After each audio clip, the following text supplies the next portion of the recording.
Hello everybody. This is Grace from the Comfy Nest and brand ambassador for Essential Stencil. I'm here today to talk to you about cleaning tips and storage ideas for your stencils because it is really fun to get these things. We get them in the mail so quickly from Essential Stencil. We get to use them, and then comes the job of cleaning them, maintaining them, and storing them. And this is a question that Essential Stencil gets a lot. So I thought I'd help you out with that, you guys. So I'm going to show you, I just used this darling little letter transfer, the A. I'm going to show you how to clean it, how I clean it, at least when I'm in my craft room. Of course, here are some tips. Obviously, if you can clean it immediately after you use it, you'll have a better, easier time of getting your paint off, okay? Speaking of paint, it's a really good idea to use acrylic or a water-based paint, not an oil-based paint on your stencils. Again, it's all about making your job cleaning easier, which everyone is for, right? We want this to be as easy as possible. If you can take it right away to a sink, go for it. Go to a sink and just rinse it off and just use your fingers to rub it lightly until all the color comes off, both the front and the back. My craft room doesn't happen to be near a sink, so here's how I clean it. I'm going to put the camera down and show you another option. If you have a non-porous table that can handle a little bit of water and wetness getting on it, I always use, this is a quilting fabric cutting board, and as you can see, I use it, I do quilt, I do fabric, but I also use this oftentimes with my paint supply. So we have this stencil here. I'm going to first spray it down to wet it.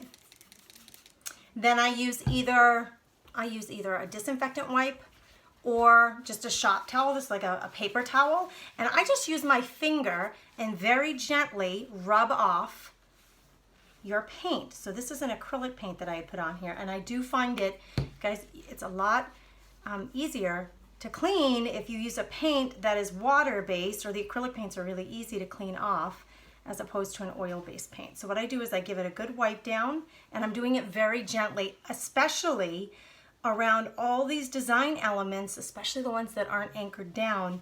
You want to really take it slow and gently apply some pressure to the edges to get the bulk of that paint off.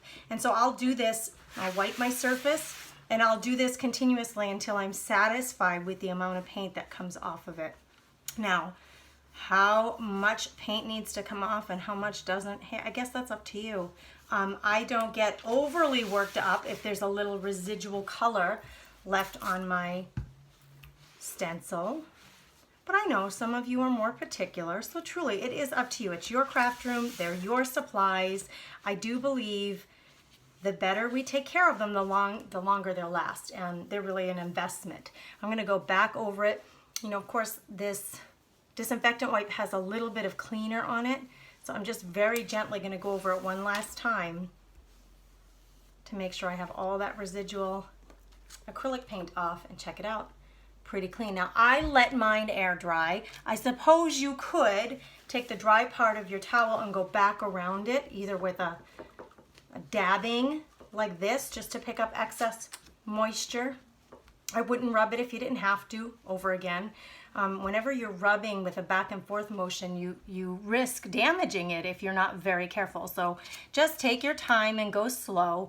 I let mine air dry, like I said, and then I put it right back in its packaging so that I can get ready to store it.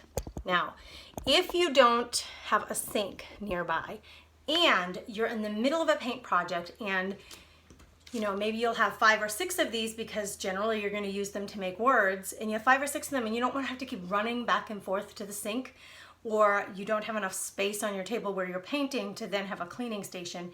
Your other option is to take just a flat pan of water, like your bar pan or a little dish pan, with just a little bit of water, enough to soak these in, and you can just slip them in the pan of water for the half hour, 45 minutes that you're working, and then start your cleaning station either here at your table or in a sink. So that's one way to keep the paint from really adhering to your stencil. you would want to keep them moist, keep that paint moist so that it's easy to just wipe them right off. So there are some tips for cleaning, and I showed you one way to do it right on your table. If you have a non-porous table that you can get wet and dry quickly, that would be a great way to do it. Okay. Next topic is storing. Oh my goodness, how do we store these things? Especially when you're a big fan and you have a big collection, right? So let's talk about that. I had to get my notes ready so I make sure I'm not missing out on anything. The first thing I would tell you, and this just transitions really well, just finished cleaning this. What I'm going to do with it now, here's the rest of my alphabet in the packaging that Essential Stencil sent me. They send with these really thick pieces in between your stencils so that they don't stick together or get bent when you're putting them away. And so keep all of your original packaging, guys.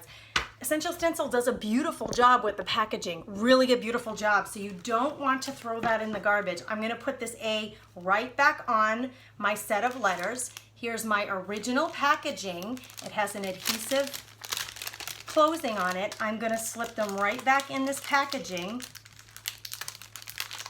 This is how I store mine.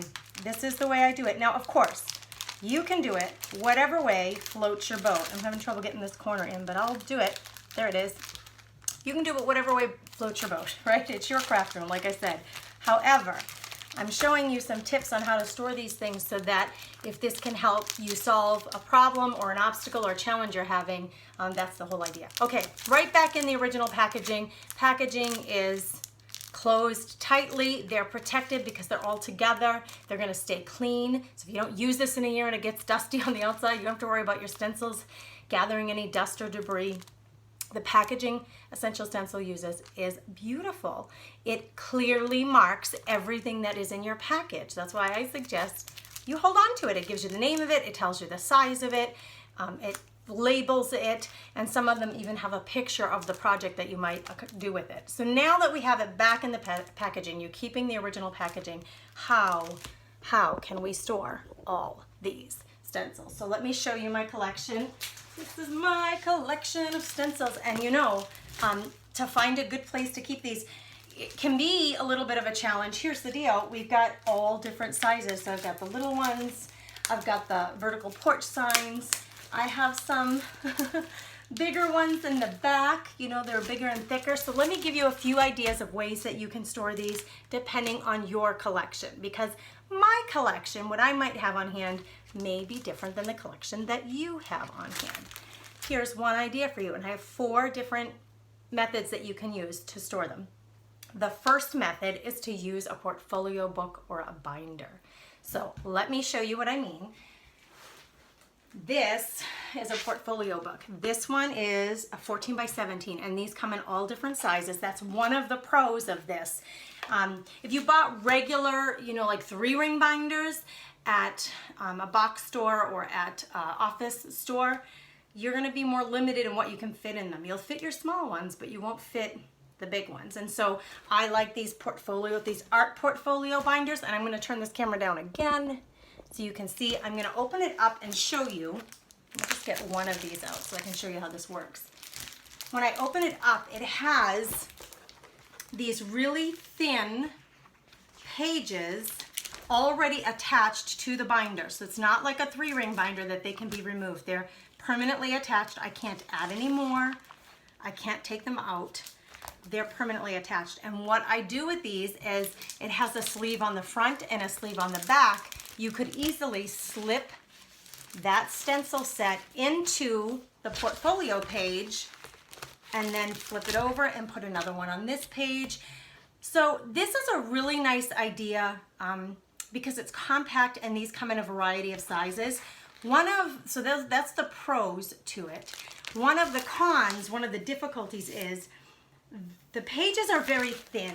These pages are very thin and they don't have any support. So when you get this full of Essential Stencils, beautiful, really high quality, thick stencils, it will get rather heavy. So keep that in mind, especially if you're trying to store the bigger stencil sets, okay?